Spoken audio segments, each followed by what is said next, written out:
여러분 반갑습니다.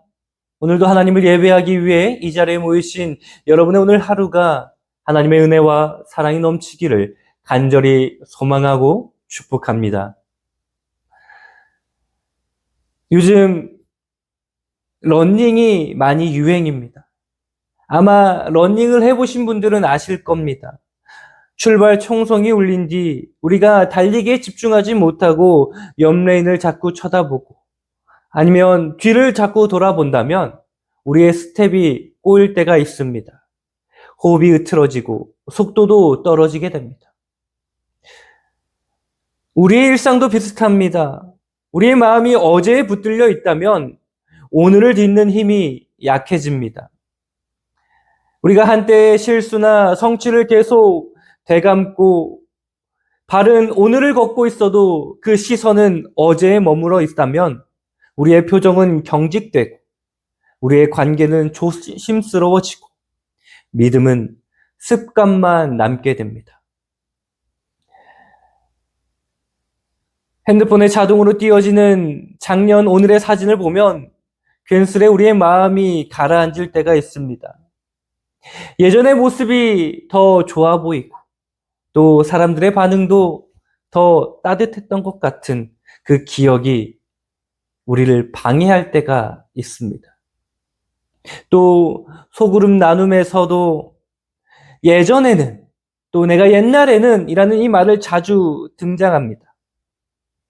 좋은 추억 자체는 선물이지만 그 선물이 오늘의 발걸음을 붙잡기 시작한다면 방향을 바꾸어야 할 신호입니다. 바울이 보낸 빌립보서는 감옥에서 나온 편지입니다. 몸은 막혀 있지만 마음은 앞으로 기울어 있습니다. 그래서 담담히 고백합니다. 나는 이미 얻었다거나 이미 온전하다고 여기지 않는다. 아직 붙잡지 못했다. 그래서 앞을 향해 쫓아간다. 뒤는 있고 앞을 잡으려고 달린다. 둏대를 향하여 달려간다. 여기엔 두 단어가 빛이 납니다. 첫 번째는 미완입니다. 스스로 완성된 사람처럼 완벽한 사람처럼 굴지 않겠다는 정직함. 둘째는 오늘의 한 발입니다. 어제에 머물지 않고 지금 해야 할 방향 하나를 붙드는 집중. 그리고 바울에게서 보이는 표대는 단순한 성과가 아니라 그리스도를 더 얻는 목표선입니다. 이 목표선은 우리의 생각의 호흡을 바꿉니다. 바울은 성숙한 사람이라면 이렇게 생각하라고 권합니다. 혹은 다르게 생각하는 지점이 있어도 하나님께서 깨우치실 것이라는 것을 기대하고 있습니다. 그리고 이미 받아온 은혜의 자리만큼은 흐트러뜨리지 말고 지켜가자고 말합니다. 혼자만의 속도로 튀지 않고 앞서 걷는 이들의 보폭, 곁에서 함께 달리는 공동체의 리듬에 보조를 맞추라는 것입니다. 오래 달리려면 이 호흡이 필요한 것입니다. 배울 마음, 꾸준함, 본보기, 이 세 가지가 오늘의 방향을 지켜줍니다. 마지막으로 바울은 우리의 소속을 상기시킵니다. 그들의 마음은 땅에 있다. 그러나 우리의 시민권은 하늘에 있다. 우리는 거기로부터 구주 예수 그리스도를 기다린다. 그분이 자신의 능력으로 우리의 낮은 몸을 영광의 몸과 같게 바꾸신다. 여기서 방향이 분명해집니다. 땅의 마음은 욕망의 신처럼 만들고 부끄러워야 할 것을 영광처럼 들고 다니게 만듭니다. 반면 하늘의 소속은 기다림에 힘을 주고 오늘의 정직과 인내를 이유를 줍니다. 종착이 분명하면 속도가 잠시 흔들려도 포기하지 않습니다. 결승선이 선명하면 중간의 변수에 우리의 마음이 무너지지 않습니다.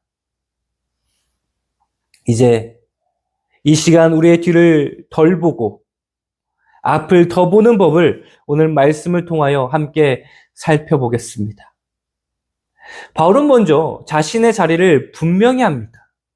나는 이미 얻었다거나 온전하다고 여기지 않는다. 여기서 보이는 태도는 자책이 아니라 여지입니다. 나는 아직 미완이라는 자각이 자신을 깎아내리려는 말이 아니라 오늘 다시 배울 수 있는 공간을 여는 말입니다. 우리가 미완을 인정하면 변명은 줄고 한 걸음을 내디딜 용기가 생깁니다. 반대로 스스로 완성된 사람처럼 굴면 배움은 다치고 우리의 마음은 굳어집니다. 바울은 거기서 멈추지 않습니다. 붙잡으려고 쫓아간다라고 말합니다. 더 깊이 보면 방향이 뚜렷해집니다. 그리스도 예수께 붙들린 바 된 그것을 잡으려고.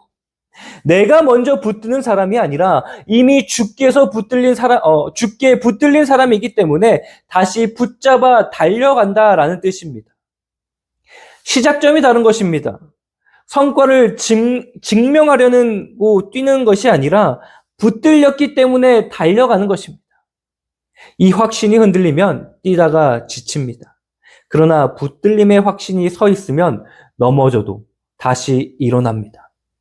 바울은 이어서 달리기의 자세를 보여줍니다. 나는 아직 잡은 줄로 여기지 않는다. 뒤에 있는 것은 잊고 앞에 있는 것을 잡으려고 달려간다. 잊는다는 말은 기억을 지워버린다는 말이 아니라 오늘의 선택에 영향력을 주지 않게 둔다는 뜻에 가깝습니다. 과거의 실패는 회개하고 다시 시작하는 발판으로, 과거의 성공은 감사하고 내려놓는 무게추로 다루는 태도입니다. 실패를 품고 달리면 발걸음이 무거워집니다. 성공을 지고 달리면 발이 자유롭지 못합니다. 바울은 둘 다 손에서 내려놓고 앞을 잡으려고 몸을 기웁니다. 그가 바라보는 것은 분명합니다. 표대를 향하여 달려간다. 목표선이 바뀌면 달리는 방식도 달라집니다. 우리의 목표선은 결과 수치가 아니라 그리스도를 더 얻는 방향입니다. 그래서 하루의 목표선도 이렇게 바꿔 적을 수 있습니다.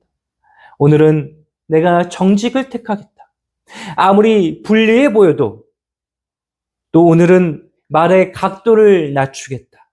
상대의 유익을 먼저 생각하며 오늘은 감사 한 줄을 먼저 말하겠다. 남과의 비교 대신 또 오늘의 말씀 한 절을 마음에 새기겠다. 우리가 미완을 인정했으니 작은 한 걸음으로 시작하면 됩니다. 예를 들어 회의 전에 주님, 오늘 제 말을 다듬어 주세요 라고 속으로 기도하는 습관, 또 소그룹 대화에선 함부로 말하지 않는 것, 가정에서는 하루의 일과를 가족과 함께 나누는 습관, 이런 작은 한 걸음들이 모여서 앞을 잡으려는 몸의 방향을 만들어줍니다. 여기서 중요한 전환이 하나 더 있습니다. 바울의 달리기는 혼자만의 결심이 아니라는 것입니다. 그는 그리스도 예수 안에서 하나님이 위에서 부르신 부름의 상을 향해 달립니다. 부르심의 목표선을 규정합니다. 그래서 흔들릴 때 이렇게 스스로를 일으킬 수 있습니다. 지금 내가 붙들려 달려가고 있는가? 아니면 증명하려고 달리는가? 증명하기 위해서 달리는 사람은 사람의 눈치를 심하게 보게 되고 작은 비평에도 그 마음이 무너집니다. 붙들림에서 달리면 사람의 평가는 우리가 참고는 하지만 우리의 방향은 여전히 주님께 맞춰져 있습니다. 여러분, 잘 됐을 때는 주님 덕분입니다로 마음을 낮추고 어긋났을 때는 다시 시작하겠습니다로 멈춤 없이 이어가고 흔들릴 때마다 붙들려 달립니다. 그리고 우리의 중심을 바로 세우셔야 됩니다. 이런 문장들이 마음의 핸들을 앞쪽으로 돌려주는 것입니다. 우리가 앞을 향해 오래 달리려면 호흡이 필요합니다.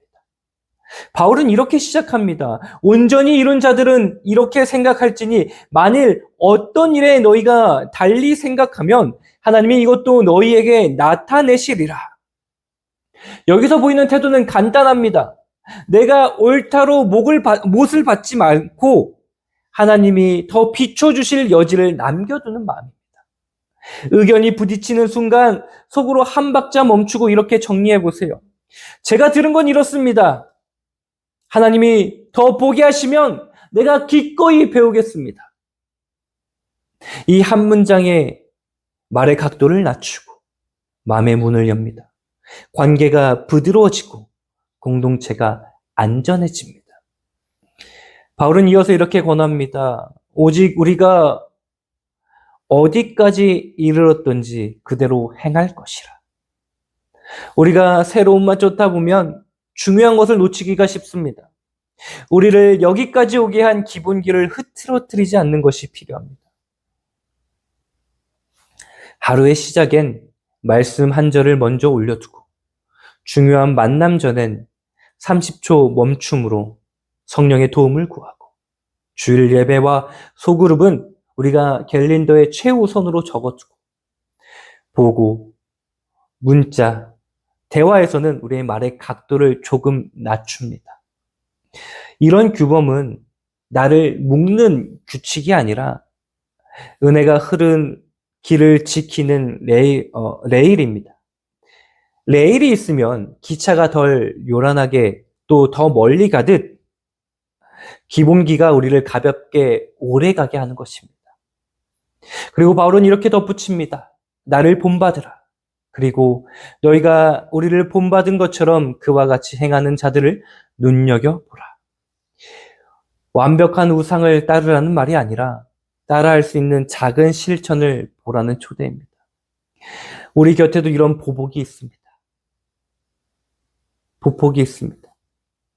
예배 전에 조용히 미리 와서 자리를 정돈하고 기도로 마음을 낮추는 성도의 보폭. 회의에서 자기의 공로를 내세우지 않고 팀의 수고를 먼저 인정해주고 세워주는 리더의 보폭. 또 갈등을 들으면 중보기도로부터 시작하고 말의 속도를 늦춰 사실을 정리해주는 동역자의 보폭. 바쁨 속에서도 한 사람에게 꾸준한 안부와 기도 한 줄을 보내는 섬김의 보폭. 여러분, 본보기는 거창하지 않습니다. 그분이 하는 그 한 가지를 이번 주에 나도 그대로 행해보자. 이 결심만 있어도 보폭이 맞춰집니다. 존경하는 장로님이 감사 먼저, 지적은 나중에 순서를 지킨다면 이번 주 나의 대화에도 그 순서를 그대로 옮겨보십시오. 늘 마음에 남는 집사님의 짧은 기도 메시지 한 통을 보였다면 이번 주에는 월수금 3번만 따라해 보십시오. 이렇게 작은 베끼기가 쌓이면 우리의 걸음이 안정이 됩니다. 이쯤에서 우리가 생길 수 있는 걱정 하나를 짚고 넘어갑시다. 배울 마음, 규범, 본보기. 혹시 형식주의로 흐르지 않을까요? 바울이 말하는 초점은요, 형식의 강조가 아니라 방향의 보호입니다. 배울 마음은 교만을 낮추고 은혜를 듣는 귀를 지켜주고 규범은 은혜가 흐르는 길을 깔아주며 본보기는 작은 실천으로 옮기게 하는 다리가 되어줍니다. 세 줄이 함께 있을 때 우리의 달리기는 잠깐 번쩍이는 폭발이 아니라 길게 이어지는 지속이 되는 것입니다.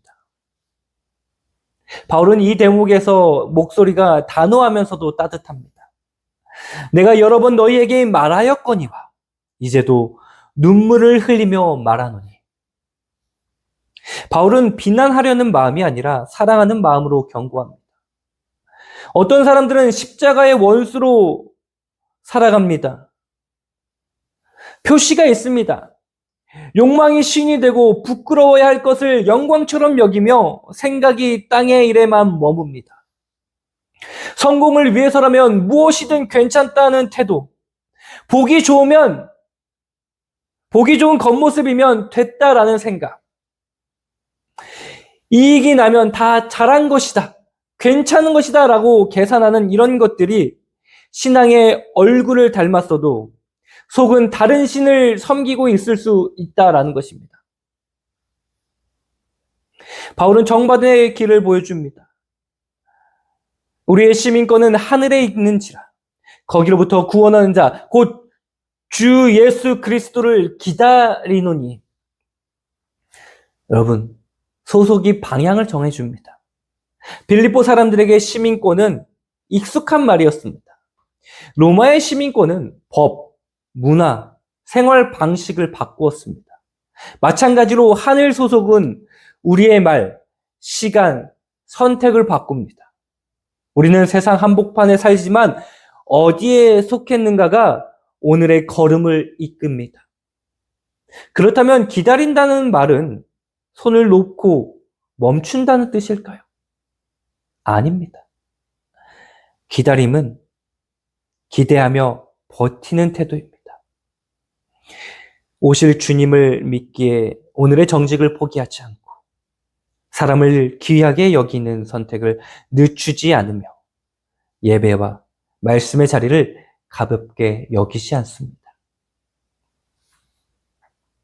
손해처럼 보여도 거짓을 거절하고 시간이 부족해도 한 사람의 사정을 들어주고 피곤해도 주일과 소그룹의 약속을 지키는 이유가 여기에 있습니다. 기다림은 방향 없는 대기가 아니라 소속이 이끄는 버팀입니다. 바울은 소망의 이유를 더합니다. 그는 만물을 자기에게 복종하게 하실 수 있는 자의 역사로 우리의 낮은 몸을 자기의 영광의 몸의 형체와 같이 변하게 하시리라. 여기서 낮은 몸은 노쇠함과 질병만이 아니라 자주 지치고 흔들리는 우리의 모든 연약함을 포함합니다. 우리는 이 연약함을 부인하지 않습니다. 대신 변화의 약속을 붙듭니다. 언젠가 주께서 오실 때 우리의 몸과 세상이 새로워질 것입니다. 이 약속이 오늘의 용기가 됩니다. 때론 결과가 더디어도 주께서 살리시는 분이시기에 우리는 포기하지 않는 사람으로 남습니다. 이 소속과 소망은 생활 속에서도 조용히 드러납니다. 우리의 말에서는 감사가 먼저 나오고 지적은 뒤로 물러납니다. 시간 속에서 주일과 말씀, 잠깐의 멈춤이 자연히 우리의 앞자리를 차지합니다. 재정에서는 처음 드리려는 그 마음이 생기고 관계에서는 떠오르는 한 사람에게 안부와 기도 한 줄을 보내게 됩니다. 그래서 소속이 생활을 만들고 그렇게 살아낸 생활이 다시 우리의 소속을 더 단단하게 만드는 것입니다. 혹시 마음 한구석에 이런 속삭임이 들릴 수도 있습니다. 그래봐야 뭐가 달라질까? 여기서 우리는 부활의 능력을 기억해야 합니다. 변화는 내 결심만으로 일어나지 않습니다. 만물을 복종케 하시는 그분의 능력이 우리 안에서 일하십니다. 우리는 그 능력을 의지하며 협력합니다. 그래서 잘 되면 감사로 낮추고 어긋나면 다시 시작합니다. 넘어져도 포기하지 않는 끈기가 소망에서 나옵니다. 여러분, 우리는 트랙 위에 서 있습니다. 총성은 이미 울렸고 광중의 소리도 점점 더 멀어져 갑니다. 고개를 들면 앞쪽에는 얇은 선이 보입니다. 어제의 장면이 자꾸 뒤에서 손짓하지만 발목에 힘을 모아 시선을 앞으로 고정하셔야 됩니다. 우리는 완성된 사람들이 아니라 진행 중인 사람들입니다. 그래서 오늘 한 발을 떼면 충분합니다. 방향이 선명하면 속도는 자연스럽게 따라옵니다. 이제 우리 잠깐 호흡을 한번 가다듬어 봅시다. 다르게 보이는 지점에서는 배울 여지를 남기고 여기까지 오게 한 기본기를 흐트러뜨리지 않으며 앞서 걷는 이들의 발자국에 보폭을 맞춥니다. 혼자 번쩍 달리는 힘보다 오래가는 호흡이 우리를 지켜줍니다. 그리고 우리의 소속을 기억합시다. 우리는 아래에만 속한 이들이 아니라 위에 속한 사람들입니다. 그래서 기다림은 멈춤이 아니라 방향을 지키는 버팀입니다. 오실 주님이 우리의 낮은 몸과 흔들리는 오늘을 새롭게 하실 것을 믿기에 손해처럼 보여도 포기하지 않고 조용하지만 꾸준히 앞으로 나아갑니다. 예배당을 나서는 길에 작은 장면 하나를 떠올려 봅시다. 현관문 손잡이를 잡는 순간, 또는 운전석에서 안전벨트를 매는 순간, 그 순간이 내가 오늘 어디로 몸을 기울일지 마음속에 선을 그어보시길 바랍니다. 그 선이 우리가 달려야 할 결승선을 다시 한번 또렷하게 해줄 것입니다. 여러분, 그리스도를 더 얻기 위해 오늘 나는 무엇을 뒤로 두고 어디로 향해 달려가겠습니까? 우리가 이 질문의 답을 찾는 한 주가 되기를 주님의 이름으로 간절히 소망하고 축원합니다.